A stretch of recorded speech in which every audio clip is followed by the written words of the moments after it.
Cuando una persona sueña, solo se puede dirigir hacia una dirección: pa'lante. Hay miles de historias, algunas de sacrificio, otras de riesgo, pero también de superación, y una de ellas podría ser la tuya.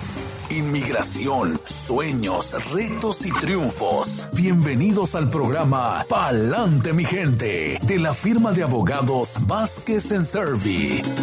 Como siempre, acompañados en esta mañana con la abogada Bárbara Vázquez. Bienvenida. Muchísimas gracias, mucho gusto estar con ustedes nuevamente. Hoy vamos a estar compartiendo un tema muy importante específicamente para las personas quienes desean salir del país y estar fuera por tiempo de larga duración, personas quienes son residentes permanentes. Vamos a estar hablando de lo que es un Reentry Permit y quién lo debe de solicitar.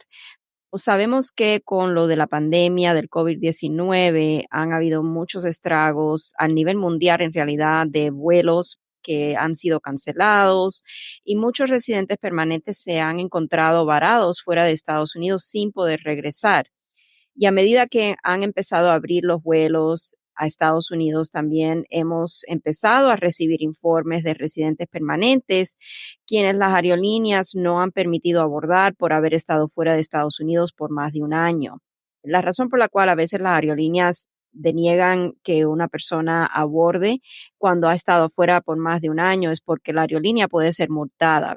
Entonces, para evitar esa multa, simplemente no dejan abordar a la persona, al pasajero. Sí. Obviamente, esto de la pandemia fue algo totalmente inesperado y el gobierno estadounidense se ha demostrado algo flexible dado a la situación extraordinaria, pero aún así los reportes siguen llegando y tenemos que básicamente responder lo mejor que podemos. Y recién el 5 de marzo del 2021, la Agencia Gubernamental de Protección de Aduanas y Fronteras, conocida como el CBP, publicó un anuncio dirigido principalmente a las aerolíneas para que se permita abordar pasajeros quienes presentan diferentes evidencias de su residencia permanente y en algunas situaciones este documento dice que las aerolíneas no deben de exigir evidencia secundaria. Para darle un ejemplo, hay varios, pero un ejemplo son pasajeros con una tarjeta de residencia permanente válida. Si un pasajero quiere abordar para regreso a Estados Unidos, la aerolínea no debe, conforme a este comunicado del CBP, de negar que ese residente pueda abordar el avión simplemente porque el residente ha estado fuera por más de un año. Hay una lista de personas quienes deben de ser permitidos bordar el avión. Uno de ellos también puede ser una persona que tiene un Reentry Permit vigente. Hay una lista bastante extensa en esta documentación recibida al CBP. Nosotros lo que estamos haciendo es proveyéndoselo a los clientes que se encuentran en esta situación difícil para ver si tienen éxito en que la aerolínea permita abordar el avión. Aún siendo lo del COVID-19 algo totalmente imprevisto y fuera del control de la persona quien viajó al extranjero, tal vez con toda la intención de regresar prontamente a Estados Unidos, en casos donde un residente permanente está planificando lo que es un viaje al extranjero de larga duración, es muy importante tomar en cuenta que en ausentarse de Estados Unidos podría estar poniendo a riesgo su estatus de residente permanente. Bajo la ley de inmigración, un residente permanente quien viaje fuera de Estados Unidos por un periodo continuo de más de 180 días, al regresar a Estados Unidos podría ser sujeto a inspección. Y esto es importante tomar en cuenta que si la persona, el oficial de la patrulla fronteriza, ya sea en el aeropuerto o en la frontera terrestre, tiene alguna sospecha de que la persona ha abandonado su residencia, entonces los oficiales pueden empezar a revisar si existe alguna posibilidad de alguna base de ser la persona inadmisible para entonces negar la entrada a Estados Unidos al residente permanente. Uh-huh. Cuando esto sucede, por lo general, el residente es permitido entrar para entonces tener que responder ante un juez de inmigración a las alegaciones de inadmisibilidad o de abandono de la residencia y en esa situación, entonces la persona debe de tener evidencias de que no tuvo la intención de abandonar su residencia permanente. Siempre es recomendable que un residente permanente quien tiene que ausentarse del país por más de un año, tal vez por algún proyecto de empleo en el extranjero, que aplique para un reentry permit. Por lo general, cuando un reentry permit es concedido por el gobierno, el residente se puede ausentar por un máximo de 2 años con múltiples entradas permitidas a Estados Unidos. Y aunque un reentry permit no preserva conclusivamente lo que es el estatus de residente permanente y tampoco garantía el reingreso a Estados Unidos, siempre es buena evidencia que el residente permanente no tiene, ¿verdad?, la intención de abandonar su estatus, no obstante al tiempo que estuvo fuera del país, ya sea más de un año. So, para solicitar el reentry permit, sí hay varios requisitos que la persona tiene que cumplir. Uno de ellos es principalmente llenar la solicitud I-131 y pagar las tarifas de inmigración, que son $660. Esto incluye también los $85 de la toma de las huellas dactilares. La persona tiene que estar, y esto es un punto muy importante, para pedir este beneficio del reentry permit, la persona tiene que estar físicamente en Estados Unidos en el momento de solicitar el beneficio. Uno no puede estar fuera del país y pedir un reentry permit, tiene que estar aquí dentro del país. Siempre es recomendable también que el residente continúe aquí en Estados Unidos hasta por lo menos recibir alguna confirmación de que USCIS ya recibió la solicitud para ser procesada, o sea, un recibo, alguna confirmación para que entonces la persona salga sin ningún problema, sabiendo que ya su solicitud ha sido recibida. Junto con esa solicitud, el residente permanente debe también entregar evidencias que demuestre que no ha abandonado el estatus de residente permanente, como por ejemplo evidencias que demuestren que el viaje que tiene programado es de carácter temporario, o sea que no va a ser un viaje sin un tiempo definido.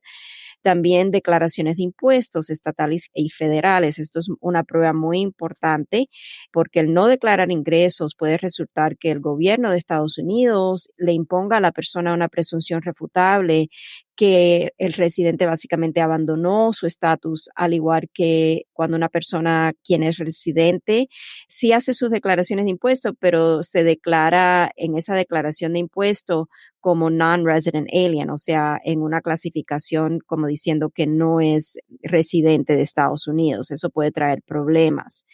Evidencias de vínculos familiares aquí en Estados Unidos o de negocios, eso también es buena prueba que la persona no tiene la intención de abandonar su residencia, tener una licencia de conducir al día con una dirección aquí en Estados Unidos. Todo esto puede servir como evidencias que vayan en apoyo de esa solicitud para el reentry permit. La toma de las huellas dactilares también es requerida para este proceso de reentry permit cuando la persona está entre la edad de 14 a 79 años y la persona debe de presentarse para la toma de las huellas aquí en Estados Unidos. Si, por ejemplo, la persona recibe el recibo de que ya Inmigración recibió su solicitud para este permiso de reentry permit y la persona entonces se ausenta de Estados Unidos esperando a que llegue la aprobación, tiene que tomar en cuenta que va a tener un viaje adicional. Antes de esa aprobación va a tener que regresar a Estados Unidos para la toma de esas huellas dactilares, a no ser que el gobierno tenga ya las huellas del solicitante en su base de datos y si el gobierno elige a su discreción volver a utilizar esas huellas en la base de datos y en esa situación el gobierno le mandaría un informe al solicitante del reentry permit que no es necesario que se presente para las huellas dactilares porque van a usar las que ya están en la base de datos del gobierno. Un reentry permit puede ser muy útil en evitar el abandono de la residencia permanente. Siempre le vamos a recomendar a personas que por necesidad deben de ausentarse de Estados Unidos por más de un año que consulten con un abogado de inmigración para ver si esto sería una buena opción para ellos. Así tengo varios clientes que están trabajando en el extranjero y tienen su reentry permit. A veces yo creo que varios de los clientes que tengo ya yo creo que va a ser la tercera vez que aplicamos por el reentry permit. Se han ausentado por largo tiempo y siempre como abogados tenemos que explicarle que esto es un proceso que no necesariamente el gobierno tiene que aprobarlo. El gobierno puede denegar un reentry permit y en esa situación entonces la persona estaría poniendo nuevamente su residencia a riesgo. Claro, y es importante que reiteremos lo que hemos dicho en múltiples ocasiones a lo largo de estos años en este espacio, abogada Bárbara, que la residencia permanente es una maravilla, pero todavía es bastante susceptible a ciertas cosas, a ciertas situaciones, como de ciertos arrestos, viajes, como le dicen, ausencias prolongadas. O sea, todavía la persona no está bulletproof o a prueba de bala, no es un escudo del todo impenetrable. La residencia hay que cuidarla. Sabemos que hay personas también mayores y nos pasa muchas veces esa pregunta, abogada, que mira, mi mamá pues es residente permanente, pero ya estuvo aquí y se quiere ir para siempre para México. Eso le perjudica, o sea, me puede arreglar papeles también. Tiene mucho que ver incluso con la posibilidad de arreglarle a otros seres queridos.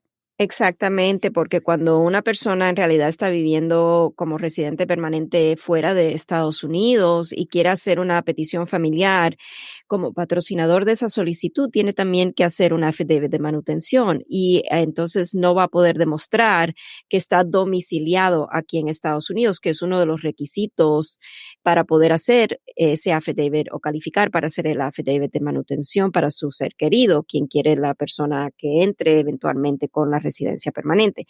Sí tenemos que tener todo esto en cuenta también. Hay muchas personas ya de avanzada edad, ¿verdad?, que al conseguir la residencia permanente se sienten todavía más a gusto en su país y van y vienen con mucha frecuencia, pero a veces están más tiempo fuera de Estados Unidos de lo que están aquí en el país. Y lo que sucede en esa situación es que el CBP se da cuenta que la persona en realidad a lo mejor nada más que entra una vez al año a Estados Unidos, pero que está fuera más tiempo. En esa situación también esas personas están poniendo a riesgo su residencia. So hay que tener mucho cuidado en utilizar la residencia de esa manera, que en realidad es como, por ejemplo, usar la residencia como una visa de turista, ¿verdad? Sí, es verdad.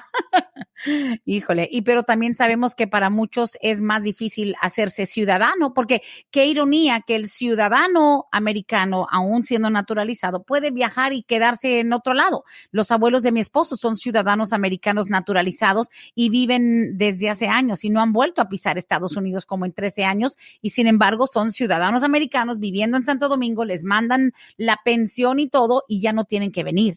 Exacto, porque la ciudadanía en realidad es de por vida, a no ser que la persona haya cometido alguna falla cuando aplicó para la ciudadanía, que a lo mejor después sea descubierta y le quieran revocar la ciudadanía. Pero por lo general, ¿verdad? Cuando una persona se hace ciudadano estadounidense, la ciudadanía es de por vida y no es lo mismo para una persona con residencia. La residencia, como has explicado, Brenda, la persona siempre está susceptible a que sea revocada o que lo deporten de Estados Unidos si comete delitos, por ejemplo, que los pongan a riesgo de una deportación o que, como estamos hablando hoy día, que abandona la residencia permanente por estar fuera de Estados Unidos por larga duración.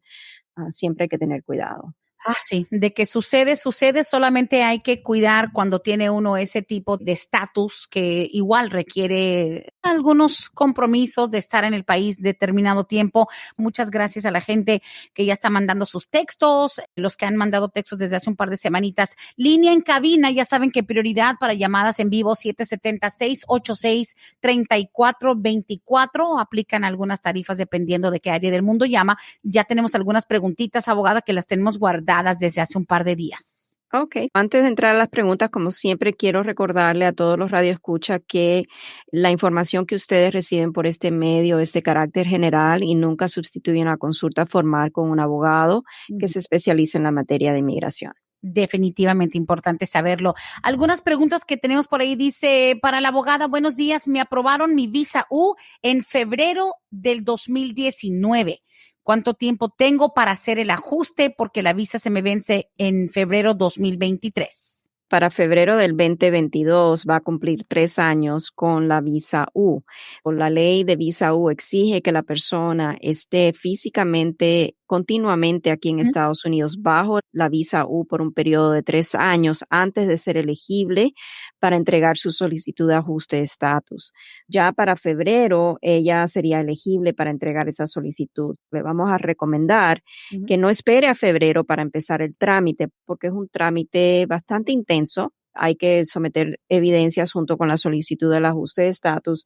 Siempre nosotros lo que hacemos es que más o menos 6 meses antes de estar ya la persona elegible para entregar esa solicitud de ajuste de estatus, vamos a comunicarnos con el cliente y le vamos a explicar que ya se aproxima la fecha de elegibilidad al ajuste de estatus bajo el estatus U y que debemos de empezar el trámite para que entonces ya tengamos eso listo cuando ya toque la fecha. Ok, muy bien. Dice aquí, Brendita, ¿algún cambio con las personas que están esperando alguna respuesta de entradas en la frontera? Desde hace 2 años que mi hermana entró de Honduras y simplemente le han dicho que espere en el correo. Me imagino que es por esta reciente ola de inmigrantes centroamericanos que la dejaron entrar. Ella dice que hace 2 años que ha estado aquí en Estados Unidos. Seguramente lo que están esperando es un citatorio a la corte que todavía no ha llegado. Y eso seguramente es porque el gobierno tal vez no ha archivado con la Corte de Inmigración lo que es el documento acusatorio, la notificación de comparecencia. Le vamos a recomendar a esta persona que definitivamente consulte con un abogado de inmigración si la intención es aplicar al asilo político. Debe de consultar con un abogado de inmigración porque usualmente, por lo general, bajo la ley de inmigración, la persona debe de hacer su solicitud para el asilo dentro de 1 año de haber entrado a Estados Unidos. Ahora, hay un caso que ha extendido eso por la falla del gobierno en dar notificación apropiada a esta clase de personas que están detenidos o que fueron detenidos y fueron puestos en libertad y el gobierno básicamente no dio una notificación apropiada, dejándole saber a esa persona lo que es el límite de la ley. Es muy recomendable que hable con un abogado para ver qué debe hacer con respecto a su solicitud. Y es que me imagino que debe ser muy angustiante haber entrado, que te digan espera por correo y que pasen 2 años y no sabes nada, no sabes si a lo mejor se extravió alguna carta y pensando, porque aunque hay un largo periodo de espera, igual que le pasa a la gente con visa U, por ejemplo, abogada Bárbara, que en el periodo de espera piensan, ¿será que me llegó algo? ¿Será que alguien lo tiró? ¿Será que se perdió en el correo? Y automáticamente tienen el temor de que exista una orden de deportación por no cumplir. Y es muy importante 2 puntos que voy a hacer con ese tema que acabas de explicar, Brenda. Uno de ellos es que la persona siempre puede verificar en el sistema automatizado de la Corte llamando al número 800 de la Corte y poniendo su número de registro de extranjería. Ese sistema tiene un mensaje bilingüe. Si la persona no habla inglés, que espere para marcar toda la información cuando le den las instrucciones en español. El número es 1-800-898-7180, 7180. El número de registro de extranjería es usualmente un número de 9 dígitos y eso siempre va a aparecer en todos los documentos que le dan a la persona cuando sale en libertad o que le envían a la persona. Ahí aparece el número de control de su caso de 9 dígitos y con ese número puede averiguar a través del sistema si ya el gobierno ha empezado o ha archivado ese documento acusatorio, si ya tiene cita a corte o si ya tiene orden de deportación. El otro punto que quiero hacer en estos casos es que es muy importante que si la persona se ha cambiado de dirección desde que salió en libertad del centro de detención, es muy importante que notifique directamente a inmigración con un documento específico de ese cambio de dirección, porque es la responsabilidad de la persona mantener a inmigración directamente informado del cambio de dirección. No es suficiente hacer un cambio de dirección con el correo postal. Hay que hacer un cambio de dirección directamente con las agencias gubernamentales donde está pendiente el caso. Ok, listo, menos mal. Siguiente pregunta y gracias. La línea telefónica 770-686-3424, prioridad para las llamadas en vivo. Dice por acá el texto, ¿es verdad que la 245I no te puede ayudar cuando tienes entradas múltiples? Gracias. Es correcto, si la persona ha entrado en múltiples ocasiones de manera indocumentada. Hay varios casos a nivel federal donde ya las cortes han dictaminado que la ley 245I no protege a la persona en esa situación. Ok, es un hecho. Bien, listo. Continuamos con las preguntas. Dice aquí una pregunta para la abogada. Mi hijo tiene DACA. Le tocó renovar. Es la tercera vez que renovamos y esta vez se lo negaron según sin derecho de apelación. Él tiene todo su récord limpio. Estoy que me vuelvo loca. Ayúdame, necesito que le preguntes qué podemos hacer. No digas mi nombre. Gracias. Necesitamos saber por qué ha sido denegado. O sea, eso es lo primero. Tenemos que saber por qué le han denegado el DACA. Si fue simplemente a lo mejor porque le mandaron un pedido para más evidencias y él no respondió a tiempo a ese pedido de más evidencias, entonces hay que volver a solicitar el DACA. O sea, porque no tenga el derecho de apelación no quiere decir que no tiene el derecho de volver a aplicar. para el DACA. Él puede volver a aplicar, pero lo que tenemos que estar seguros es primeramente saber el por qué le han denegado el DACA en esta tercera renovación. Y entonces de eso nos vamos a basar en que si podemos hacer una nueva solicitud, porque si hay algo en el historial que el gobierno está utilizando como para denegar el DACA por razones, o sea, de discreción del gobierno, tenemos que saber la razón. Y cuando deniegan un DACA, casi siempre ahí van a poner o explicar la razón por la cual le están denegando el beneficio. Sí, porque, y sí te dan una razón, ¿verdad? No te dicen nada más, no nos da la gana. No, te van a decir la razón. Y ahí debe de existir alguna razón que podemos mirar y decir, ok, el gobierno a lo mejor cometió error en denegar este DACA y podemos volver a hacer una solicitud también, aunque no tenga el derecho de apelar, se puede hacer una moción para la reconsideración, lo que se llama sua sponte, cuando el gobierno comete un error en una decisión y lo podemos comprobar, se pide que el gobierno reabra la decisión previa dado al error que ellos han cometido. Y a veces eso funciona, pero a veces eso es más demorado que simplemente volver a aplicar. Ay, sí, es verdad. Ok, seguimos aquí con las preguntas. Dice, yo soy residente permanente. Mi pregunta es, quiero pedir a mi esposo. Él es de México, indocumentado, pero ¿será que le perjudica que 4 años después de él entrar de ilegal, él también ayudó a que su hijo en ese entonces de 19 entrara sin papeles? Al hijo lo agarraron 2 veces en la frontera y ya pudo entrar a la tercera. Ok, so aquí tenemos una situación donde el padre ha inducido o ayudado o alentado a su hijo a entrar de manera indocumentada a Estados Unidos, por lo cual el padre va a necesitar de un perdón específicamente para esa base de inadmisibilidad. Cuando una persona alenta o ayuda o induce a una persona a entrar de manera indocumentada, el gobierno permite que esa persona aplique para un perdón siempre y cuando a la persona que ayudó a entrar de manera indocumentada a Estados Unidos es relacionada como cónyuge, mamá o papá o hijo. En este caso, él va a calificar para pedir el perdón para alien smuggling, para pedir que perdonen ese acto de haberle enviado dinero o de alguna otra manera ayudarlo a venir a Estados Unidos. La esposa, como residente permanente, puede pedir a su esposo. Obviamente tenemos que explorar todos los factores que existen en este caso para asegurarnos de que sí sea elegible. Le estamos dando una información muy general en base a la poca información que tenemos en estos momentos. Pero por lo general, un cónyuge residente puede pedir a su cónyuge si el cónyuge requiere de un perdón más allá de lo que es la presencia indocumentada, que seguramente es en esta situación. Ella dice que su esposo entró de manera indocumentada a Estados Unidos y que también alentó al hijo a entrar de manera indocumentada. Él va a requerir 2 perdones, uno por presencia indocumentada y el otro por alien smuggling. El caso se tiene que trabajar en 2 partes. Una de ellas va a ser lo que es el proceso de la petición familiar y la otra, una vez que la petición sea aprobada, sería el proceso consular con un perdón tradicional. Esto significa que él tendría que salir a Ciudad Juárez a su entrevista. En la entrevista le van a dar una hoja azul donde le están invitando, le están negando la visa, pero al mismo tiempo le están invitando a que entregue su perdón. Se entrega el perdón y él tiene que esperar a que el gobierno decida el perdón, lo cual puede demorar 1.5 años, 2 años, y él tendría que estar afuera del país esperando esa decisión. Ahora, yo le voy a hacer devil's advocate y le voy a hacer la pregunta que todo el mundo está pensando. ¿Y si no lo dice? ¿Y si no le dicen, tú trajiste a tu hijo, tú fuiste el que le mandaste el dinero a tu hijo para que él viniera de ilegal 4 años después de ti? Esa es una buena pregunta. Una vez que el abogado sabe que esto sucedió, entonces el abogado tiene la responsabilidad ética de hacer el trabajo como es debido, básicamente poniendo todas las cartas sobre la mesa y no dejando ningún dato fuera.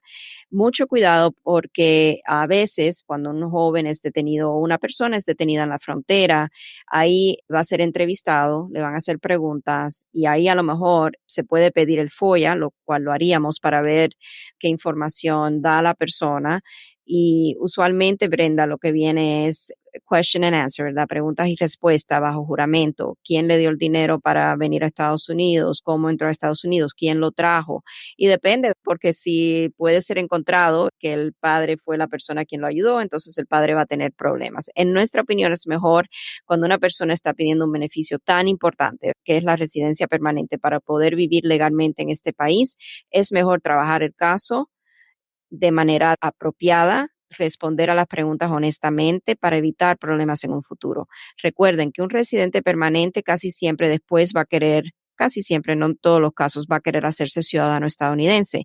Y en el momento de querer hacer la ciudadanía, eso le da al gobierno una segunda oportunidad a revisar el expediente y ver si el gobierno le otorgó la residencia apropiadamente bajo todos los términos de la ley. Si surge algo en ese proceso de ciudadanía, alguna información y el gobierno encuentra que la persona no fue honesta en el proceso para la residencia o que el mismo gobierno cometió error en otorgar la residencia, esa persona puede encontrarse en la situación de que no le van a aprobar la ciudadanía, lo primero, y también a veces hasta puede encontrarse en un proceso de rescisión, donde el gobierno puede implementar un proceso para quitarle la residencia. Ok, listo. Bueno, hay cosas que aprender en estas situaciones. Y gracias a esta persona que nos manda la carta, y si por favor me voy a atrever a leer la decisión. Esto es en la persona que se le negó al hijo el DACA. Dice, USCIS has evaluated your Form E-821D, consideration for DACA, based on a review of your case. It appears that the following occurred. You have not established that you warrant a favorable exercise of prosecutorial discretion. Accordingly, USCIS has determined in its unreviewable discretion that you have not demonstrated that you warrant a favorable exercise of prosecutorial discretion, and it will not defer action in your matter. Accordingly, la forma de la application for employment authorization también ha sido denegada. O sea, la solicitud del permiso de trabajo, defer action, is a discretionary determination to defer removal action of an individual as an act of prosecutorial discretion. You may not file an appeal or motion to reopen this decision. Ahí al final, lo que mata, no puedes someter una apelación. ¿Qué es eso? Not warrant a favorable exercise of prosecutorial discretion. Básicamente todo lo que es acción deferida, eso es a la discreción del gobierno otorgarlo o no. Necesitamos saber cuál es el historial de este joven, si en alguno de los procesos del DACA le pidieron más información. A veces el gobierno duda de un certificado de la high school o del GED de las escuelas donde la persona sometió evidencias de que a lo mejor se registró a un programa para el GED y después el gobierno descubre. Le estoy dando, o sea, ya algo por experiencia de lo que hemos visto en estas situaciones y descubre que ese programa en realidad no es un programa autorizado o a lo mejor hay algo chueco en la solicitud. O sea, tendríamos que sentarnos con el joven y ver, porque esto es una decisión bastante fuerte. Le están diciendo que en la discreción del gobierno no le van a aprobar el DACA, pero ¿por qué están denegando eso en la discreción del gobierno? ¿Qué existe en el historial, ya sea en la trayectoria del caso, de todas las renovaciones? ¿Alguna vez le han pedido más evidencias por algún punto en alguna solicitud? ¿Hubo algún arresto, aunque no ha llegado a una convicción, por algún delito? El joven se ha asociado con personas que a lo mejor tienen vínculos o han sido vinculados a pandillas y a lo mejor, ¿me entiende? Hay tantas posibilidades en lo que es el universo de discreción del gobierno que no podemos adivinar. Tenemos que sentarnos, tener esa conversación y el joven tiene que abrir toda la información, o sea, estar dispuesto a otorgarnos información para tratar nosotros de ver qué ha pasado con el caso. Si no podemos dar, como decimos, pies con bola, entonces lo que haríamos es mandar a pedir una copia del expediente a inmigración para ver si ahí podemos determinar la razón primordial por la cual han llegado a esta conclusión que él no se merece una discreción favorable. Pero qué manera, la madre de este joven dice jamás ha tenido ningún arresto. Dice, no sé si fue por algún error por parte de los abogados, pero qué manera de destruir y de darle un balazo mortal a algo que ya lleva 3 veces renovando y de la nada que te digan porque no mereces. O sea, para mí la forma la interpreté, abogada Bárbara, ya usted sabe que con mi infinita ignorancia, pero para mí esa carta es decir, no te mereces ya el DACA y no te vamos a decir por qué. O sea, no te lo mereces porque el gobierno dice que no te lo mereces y además no lo puedes apelar.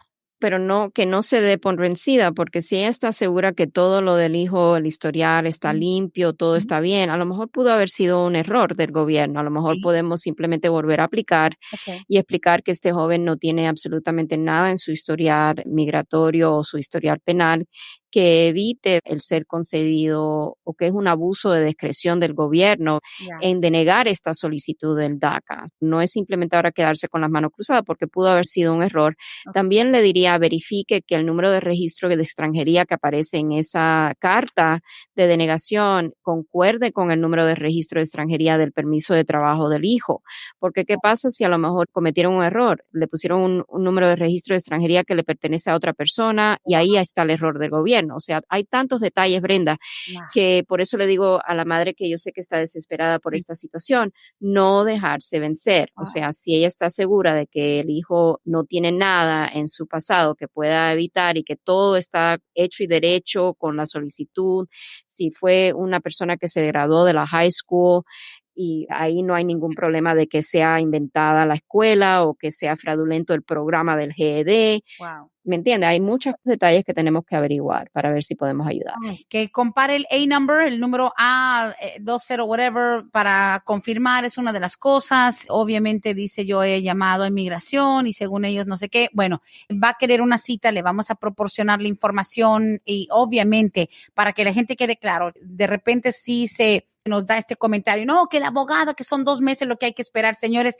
hay un equipo entero de abogados y paralegales que le pueden tomar la cita mucho antes que hablar directamente con la abogada. Sabemos que tienen esa conexión con usted, abogada. Yo sé que es imposible que usted, siendo una sola mujer, tenga 300,000 citas por semana, pero para que la gente entienda, esto es algo que podrían pedir ayuda con cualquier miembro de su equipo, ¿verdad? Cualquier miembro del equipo está capacitado para ayudar a esta persona. Si esperan por mí, le puedo decir que yo creo que las citas están totalmente hasta julio. Sí, agotada. Sí, están Okay. agotadas. Okay. Hay otros abogados que pueden ayudarle con esto. Y otra cosa que quisiera ver en esta situación, si Uh-huh. el joven hizo su DACA pro se, o sea, solo. Si Ah, él por su hizo cuenta. su renovación solo y a lo mejor ahí hubo un error. No, porque la carta está dirigida a una firma de abogados aquí en Atlanta. Ok, yo pediría a esa firma de abogados, si son Uh-huh. abogados y no notarios, una Sí. copia de la renovación del DACA, de la solicitud, para ver si hay algún error en cómo la solicitud fue llenada. Listo. Y cuando dicen literalmente no hay forma de apelar, they mean that, o sea, eso está, Ujú. wow. No hay una apelación y tampoco se puede pedir una moción para, ahí lo dice también, de reabrir el caso, pero nada quita que ellos no vuelvan a solicitar, pueden volver a hacer una nueva solicitud. Ya sería una solicitud con una explicación, lo que llamamos un letter brief, explicando que en nuestra opinión hubo un abuso de discreción en la denegación previa de la renovación del DACA y explicar la razón por la cual estamos sugiriendo esto. A lo mejor podemos listar que el joven se graduó de la high school, que el joven nunca ha tenido ningún antecedente penal, que no hay ningún historial migratorio que sea totalmente algo fuera de lo común, o sea, que evite que él sea elegible. Pues bueno, no hay que darse por vencidos a pesar de que esto suena como que es no and that's it, ya no me estén dando lata, como cuando le dices a los niños no, and don't ask again, no pregunten. Pero bueno, en fin, ya le pasamos la información para que hagan su cita y también le reiteramos que cualquier persona que le pueda dar una cita más pronto dentro del equipo de Vázquez y Servi será más que suficiente para que se pueda atender rápido. Siguientes preguntas y gracias, dice aquí, si una hija va a las Fuerzas Armadas para ayudar a sus padres que están indocumentados, ¿tiene que estar directamente en las Fuerzas Armadas o solo de reservas? ¿Qué le recomienda la abogada para ayudar a estos padres? Porque tiene la opción de hacer contrato de estar de reserva en vez de directamente, pero ella quiere saber si mejor hace el contrato activa o reserva para que le beneficie mejor a sus padres. Déjeme buscarlo porque yo creo que sí, el reserve sí es igual, pero déjeme buscar la pregunta y le respondo.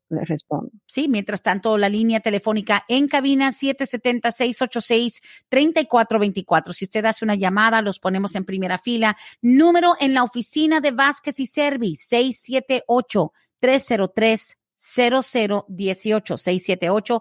678-303-0018 menciona en este programa. Mire, aquí está. Una persona quien está en active duty, o sea, ¿Enlistado activamente? en las Fuerzas Armadas, también una persona que esté en Selective Reserve o Ready Reserve, o sea, en las reservas selectivas o lo que llaman Ready Reserve. Puede entonces, aparentemente sí, lo que necesitaríamos es la prueba que ya la persona se ha registrado, que ha sido aceptada, porque cada grupo de las Fuerzas Armadas tiene su componente, ¿verdad? El Ready Reserve, el Standby Reserve, Retired, o sea, hay muchos diferentes. Tenemos que tener esa evidencia de Selective Reserve o Ready Reserve, que son considerados como miembros de Active Duty. Aunque diga reserva, de todas maneras son considerados como miembros de Active Duty. Sí podría ser el Reserve. Ok, menos mal. Gracias y seguimos con las preguntas. Dice por aquí, una persona de El Salvador que llegó ilegal, ¿qué posibilidades tiene de tener un permiso o la residencia? Le pregunté, pero ¿por medio de quién piensa arreglar? ¿Por alguna pareja, hijo, familia? Dice, sí, arreglar por medio de una pareja, pero porque supongo que como llegó ilegal no califican para un TPS, por ejemplo. No tiene que calificar para un TPS. Por ejemplo, si acaba de llegar al país o no llegó a tiempo para poder registrarse hace ya años para el proceso del TPS, que tuvo un periodo de registro inicial.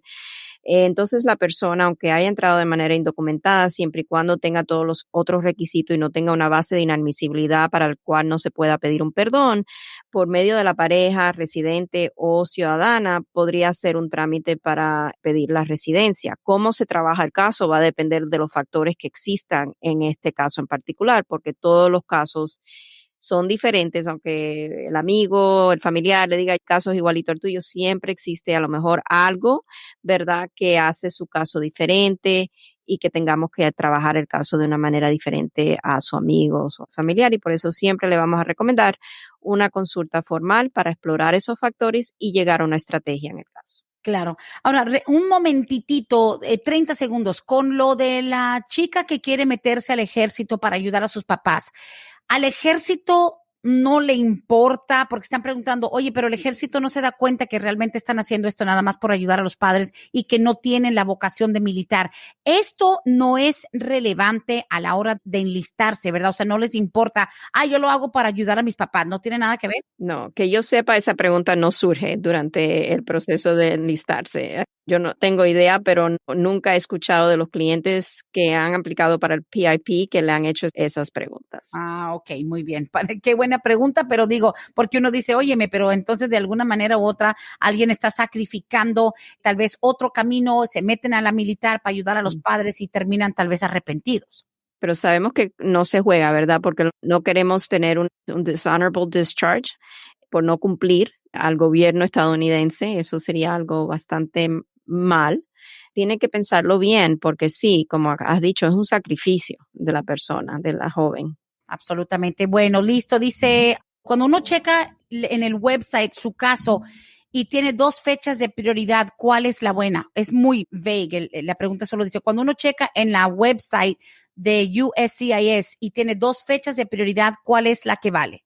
Ok, me imagino de lo que está hablando la persona cuando hace esta pregunta es que hay 2 tablas, no necesariamente que tiene 2 fechas de prioridades. De la única manera que una persona va a tener 2 fechas de prioridades es si hubieron 2 peticiones, ya sea familiares o laborales, hechas por esa persona, tal vez por diferentes familiares o cuando un familiar a lo mejor era residente y después se hizo ciudadano. Tenemos que saber esa información. ¿Tiene 2 peticiones separadas? Si no tiene 2 peticiones separadas, entonces en realidad tiene una fecha de prioridad y lo que está confundiendo es que hay 2 tablas en el boletín de visa. La primera tabla es básicamente la que controla, la que dice Final Action Dates. Esa es la fecha de prioridad. La persona va a mirar esa tabla, va a decir, ok, estoy en esta categoría, soy de este país, van en esta fecha. Ahora, hay otra tabla.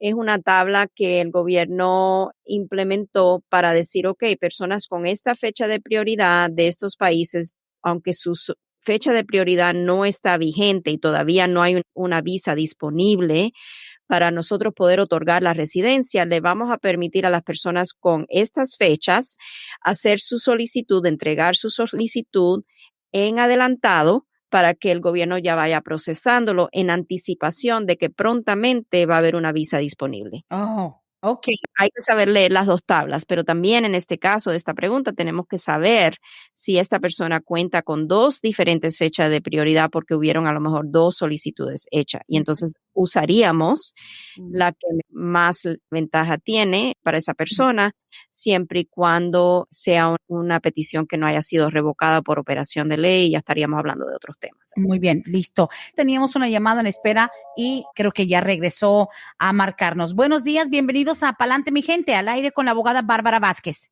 Buenos días. Buenos días. Mire, le estaba marcando para hacerle una pregunta a la abogada. Uh-huh. En el 99, a mí me asaltaron, me golpearon, fui al hospital. Policía llegó allá, me hizo preguntas de qué me había pasado y pues le dije que me habían asaltado. Me pidieron mi identificación, mi ID, pero como yo no llevaba nada, le dije que me habían quitado todo. El policía llegó, me hizo el reporte, porque me entregó el reporte, pero como estaba golpeado, la verdad. Y todo eso quedó así. Mi pregunta es para el abogado, yo puedo investigar si realmente tengo un reporte de policía. O sea, sí, pero a lo mejor ya depende de la estación de policía, porque lo que pasa es que en esos tiempos muchas de las agencias gubernamentales no estaban tan automatizadas como lo están ahora. A lo mejor ese récord ya no existe porque ha pasado tanto tiempo. Usted dice que esto ocurrió en el 99, o sea, estamos hablando de 22 años. 22 años desde que esto ocurrió. Es muy probable que si pedimos el récord de la policía, o sea, del reporte, que ellos manden una carta diciendo que si tuvieran el récord, ya ese récord está destruido porque ha pasado el periodo de retención. Usualmente las agencias gubernamentales retienen documentos a veces por 5, a veces por 10 años y nos mandan una carta diciendo exactamente eso, que ya ese récord no existe y que desafortunadamente como no estuvo digitalizado porque no existía ese sistema, que no pueden dar con el reporte. No le estoy diciendo que no, pero le estoy diciendo que tal vez esa es la respuesta que usted reciba en querer averiguar si existe ese reporte de la policía. Está bien, muchas gracias. De nada, cómo no, un placer. Muchísimas gracias, suerte con eso y no hay que darse por vencido, igual hay alguna manera de tratar de acudir a los sistemas actuales, tal vez son de los trabajos de informática que se trasladan o se tratan de transferir a sistema electrónico. Dice aquí la siguiente pregunta, mi esposo tiene un permiso de trabajo por 8 años y su caso está cerrado administrativamente. ¿Hay algo entre las leyes de Joe Biden que le pueda favorecer? Gracias, buen día. No dice más de ahí. Es muy difícil contestar esa pregunta. En estos momentos, en realidad, no hay una ley de Joe Biden. Todavía todo lo que está considerándose es simplemente un proyecto de ley. Y para que se convierta en ley, tiene que transcurrir por lo que es el proceso, o sea, legislativo, y entonces ser aprobado y firmado por el presidente. Entonces se convierte en ley. En realidad no hay una ley que digamos de Joe Biden. Hay propuestas de ley. Y un permiso de trabajo por 8 años. En realidad, los permisos de trabajo, la persona no los recibe por 8 años. Yo me imagino que lo que la persona está diciendo es que el esposo ha estado recibiendo su permiso de trabajo por un periodo de 8 años, ¿verdad? O sea, lo ha estado renovando durante todo este tiempo. Tendríamos que ver bajo qué categoría está renovando el esposo el permiso de trabajo. Si a lo mejor es por una categoría porque estuvo en corte y aplicó para la cancelación de deportación y a lo mejor recibió el beneficio de lo que es el cierre administrativo del caso porque el gobierno ejerció su discreción favorablemente. Entonces, en ese caso tendríamos que explorar la posibilidad de a lo mejor ahora pedir reagendar el caso para seguir con el trámite de cancelación de deportación. Ok. Listo. La siguiente pregunta creo que es más también un poquito administrativa. Dice, hola, oye, tengo la cita con la abogada el lunes a la 1 y me dijo la secretaria que entonces a las 2 hora de Georgia. ¿Puede explicar un poco por qué el cambio de horario? No se supone que estamos hablando con gente de aquí. No sé si ustedes tengan un servicio de contestación temporal, de llamadas en algunos momentos, pero le dijeron a la 1 y luego le dijeron, pero es a las 2 de Georgia. No sé si esta persona, si está en otro estado y está 1 hora behind antes. No, hasta eso. Esta persona vive en Georgia, pero tenía tal vez la idea de que a lo mejor el answering service tal vez esté en otro estado, ¿no? Puede ser, no sé. Yo tengo una cita a las 2 de la tarde, es una señora el día lunes Ok. y a la 1 no, o sea, si es conmigo la cita, no tengo cita a la 1 de la tarde. Ah, ok. No sé con qué abogado sería, pero, o sea, yo llamaría a la oficina directamente para verificar la hora de la cita. Ok. Si es a la 1 de la tarde, va a ser hora de Georgia si no hay cambio de horario. Si no tiene cita a la 1, no es porque tenga libre, sino porque usted empieza sus citas en la tarde, ya es a las 2, ¿no? Porque tiene su espacio al mediodía para su lunch. Bueno, tengo cita, exacto, porque Ok. todas las citas por la mañana, después tengo un espacio y después la otra cita es a las 2. Ah, Exacto. bueno, listo. Digo, importante saber. Usted haga su cita 678-303-0018. Dice aquí, disculpe, abogada, los que estamos amparados por la 245I para hijos mayores de edad de residentes, ¿en qué fecha va? No me dice el país. Ok, eso es importante, pero voy a darle 2 fechas diferentes. Hijos de residentes, me dijo que es mayor de 21 años de edad. All right. Si es cualquier país que no sea China, India, México o Philippines, van en la fecha del 15 de agosto del 2015. Si es México, van en la fecha del 15 de agosto del 99. Ok, listo. Y eso porque obviamente usted maneja esas tablas, pero es difícil mantener toda esa información memorizada. Sí, exacto. O sea, esto es una tabla que sale todos los meses y todos los meses tenemos que consultar la tabla para ver cuáles de los clientes que tenemos en lista ya serían elegibles para iniciar ese segundo paso, que sería el paso para la residencia. Muy bien. Pregunta sencilla, dice, ¿cuánto tiempo está tardando el proceso para nuevos solicitantes del DACA? Ok, vamos a ver si le puedo encontrar esa información. Toda esta información la pueden encontrar lo que es en el websitio de uscis.gov, haciendo una búsqueda para tiempos de procesamiento, case processing times, y entonces introduciendo lo que es el número de la solicitud, que en este caso es el I-821D, es el número de la forma del formulario que hay que llenar. Y vamos a ver si aquí tengo la información. Dice que es nuevo. Dice que de 7 a 9 meses, pero en realidad estamos viendo que es más rápido. Sí, estamos viendo que están más rápido con esos pedidos, pero es el tiempo que tenemos que explicarle a nuestros clientes. Otra, dependiendo de dónde lo mandemos o donde tenga jurisdicción el gobierno, ya sea Nebraska o Vermont, o varían. Aquí en Vermont sería de 3 a 5 meses y medio. Okay. Siempre pueden consultar esa tabla. Cuando se envía la solicitud del DACA o cualquier solicitud, el gobierno le va a mandar un recibo también. Y con el número de recibo pueden hasta mirar qué cambios, qué actualizaciones ha tenido la solicitud, si está siendo procesada, si le han mandado la cita para las huellas o si ya han aprobado la solicitud. Ok, listo. Dice aquí, mi mamá es residente permanente, pero en el 2006 ella tuvo unos papeles chuecos y sacó licencia de Georgia. Se la cancelaron a los 8 meses cuando se dieron cuenta. Ella puede enfrentar algún problema cuando se haga ciudadana. O sea, la señora es residente permanente, pero 2006 sacó una licencia con papeles chuecos. Bueno, tendríamos que mirar el caso. O sea, no está claro si en el 2006 ya era residente. O sea, no No, tiene sentido común, ¿verdad? Que haya hecho algo no, no, así. no. Ok, No, so si se hizo residente después, Ujú. entonces lo que tenemos que estar segura es que cuando hizo su proceso para la residencia, que haya divulgado la información correcta en Oh, esa yeah. solicitud, porque si mintió en la solicitud para la residencia, al hacerse ciudadana, ahí puede tener problemas. So, Yeah. siempre le vamos a recomendar en esta situación definitivamente que haga una consulta con un abogado que se especialice en la materia de inmigración, que le explique lo que sucedió Sí. en el 2006. No sabemos, no explica si fue simplemente la cancelación de la licencia o si Ujú. tuvo un arresto. Por fraude. Yeah. Right, exactly. So Wow. necesitamos saber toda esa información. Cierto. Ok. Y lo que hemos aprendido con nuestro trabajo en las tardes es que a veces eso te dicen que te cancelan la licencia y tú crees que ahí acabó, pero existe la posibilidad de levantar un caso de fraude muchos años después, solo que hay que saber y proceder con mucho, mucho cuidado.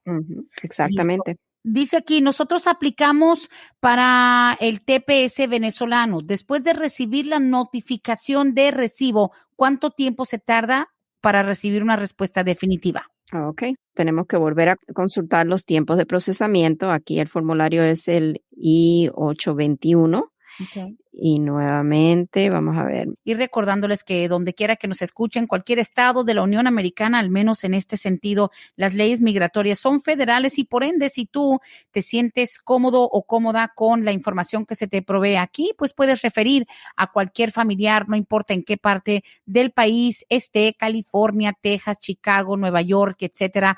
Así que ajustándose a los horarios, de acuerdo a la hora que sea en el estado donde se origina la llamada, pero Vázquez y Servi cuenta con toda la tecnología, tanto videollamadas y otras formas de poder hacer contacto. Así que pueden tomar casos desde cualquier parte de los Estados Unidos y del mundo, de hecho, Colombia, México, República Dominicana, El Salvador, etcétera. En realidad no están, todavía ni han actualizado el sistema para dejarnos saber cuánto tiempo para el TPS inicial de Venezuela. Mm-hmm. Pues están todos los otros países, extensión de El Salvador, Honduras, Nicaragua, Haití, pero no está todavía Venezuela. Podríamos asumir que yo le diría más o menos entre 3 a 6 meses, pero estoy adivinando porque no hay cómo verificar esa información. Listo. Y siguiente pregunta, un poquito complicada y creo que a lo mejor va a tener que ser referida, pero dice anónimamente, tengo 2 hermanos, uno de 15 años que nació aquí en los Estados Unidos, otro de 21 que nació en México. Los 2 han vivido en México. Resulta que el de 21 años está en la Florida porque pudo tramitar una visa de trabajador temporal y está trabajando en la agricultura en la Florida. La pregunta es, ¿qué pasa si mi hermano decide desertar? ¿Cuáles son las consecuencias para mi hermano de 21? En un futuro, mi otro hermano de 15 le puede ayudar a arreglar papeles, aunque el de 21 haya desertado y no haya cumplido con su visa temporal. Ok, aquí hay varias, o sea, es como un pastel de mucho nivel, ¿verdad? Sí. Entonces, el hermano en estos momentos está trabajando en la agrícola en la Florida, seguramente bajo una solicitud, una visa H2A. Uh-huh. Es una visa temporal que usualmente solamente es para la temporada de lo que esté él recogiendo o sembrando, ¿verdad? Entonces, en esa situación, si él decide desertar y ya no acudir a su empleo, entonces la visa por operación de ley se revoca porque ha entonces violado los términos de la visa. El hermano, cuando cumpla los 21 años de edad, el hermano ciudadano sí lo puede pedir, pero él siempre va a necesitar, para poder ajustar su estatus o arreglar su estatus, va a necesitar entonces, seguramente si se queda indefinidamente en Estados Unidos, un perdón por la presencia indocumentada, y una petición a través del hermano no le va a conceder lo que es la relación familiar calificativa para que él pueda pedir ese perdón de presencia indocumentada. Lo otro que tenemos que tomar en cuenta es que cuando un hermano ciudadano pide a su hermano, es una larguísima espera. Sí. Son décadas de espera para que el hermano pueda recibir algún beneficio migratorio. Esa petición familiar que el hermano ciudadano va a hacer cuando ya tenga los 21 años de edad, no le va a dar, a no ser que la ley de aquí allá cambie, o sea, faltan como 6 años, Okay. no le va a dar ningún beneficio inmediato al hermano que está allá o se haya quedado aquí de manera indocumentada. Y digamos, hipotéticamente hablando, ese muchacho que entró con una visa de agricultura y él aguante ahí otros 6 años, el hermano ciudadano cumple 21 y él aguantó, respetó su visa, tampoco significa que va a ser ni más rápido. ¿Será que él también va a tener que salir del país a hacer todo o no? Sí, porque a través de un hermano no hay la manera de hacer el ajuste de estatus porque no es considerado un familiar inmediato. Wow. Básicamente, él va a necesitar salir. Ahora lo que va a tener como beneficio, y tendríamos que evaluar nuevamente estas situaciones, que nunca ha acumulado presencia indocumentada, si siempre ha trabajado bajo los términos de esa solicitud, de esa visa. Wow. Ahora, otra cosa que quiero explicar, en situaciones como esta, que la hemos tenido en varias ocasiones en nuestra oficina, el trabajador de agrícola entra, trabaja una temporada y después sabe que no voy a trabajar más para esta compañía, me quedo indefinidamente, me quedo de manera indocumentada en el país, pero después al cabo de los años comienza una relación, se casa, la persona con quien se casa es ciudadana estadounidense, ya ahí cambia la situación totalmente, porque la entrada fue una entrada legal.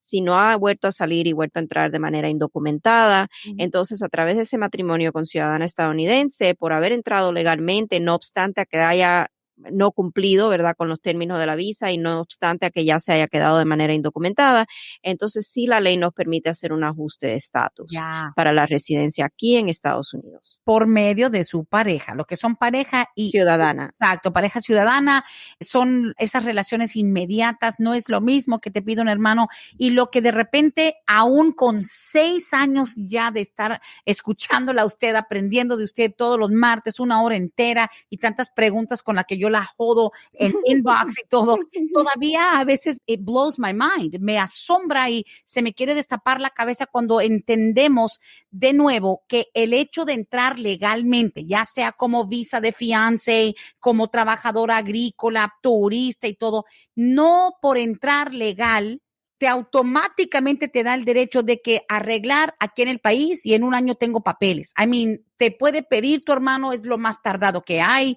O sea, hay dependiendo de la visa. O sea, cada visa es diferente. Hay visas que si tú la violas ya no puedes arreglar nunca en tu vida. Bueno, hay que entender que la entrada legal a este país, hasta eso, depende de cómo fue tu entrada, qué tipo de visa, y eso no te garantiza una arreglo. La gente luego dice, pues es que yo entré legal y yo me quedé con mi visa y pues ya quise arreglar con un hermano, con quien sea, y creen que va a ser que en 1 año, 2 años ya tengan la green card y no es así. No, no es así. Oh my goodness. Se nos fue el tiempo, abogada. We miss you. La extrañamos. Y lo sé porque todavía tengo preguntas que tengo que guardar for next week. Así que ya tenemos iniciado prácticamente el programa de hoy en 8 días. Si todo sale bien y que sigamos teniendo esa posibilidad de conectar en vivo, nos deja saber. De lo contrario, sabemos que las cuestiones familiares son primeras, pero muchas gracias por este tiempo. Fenomenal el programa, como siempre. Muchísimas gracias a ustedes y fue un placer de estar de regreso. Yo también los extrañé muchísimo, extrañé esta programación que es tan dinámica, o sea, para mí el tiempo vuela cuando estoy haciendo esta programación. Muchísimas gracias por siempre escuchar el programa y aquí, si todo va bien, los espero para el próximo martes a la misma hora. Gracias, abogada. 678-303-0018. Pa'lante, mi gente.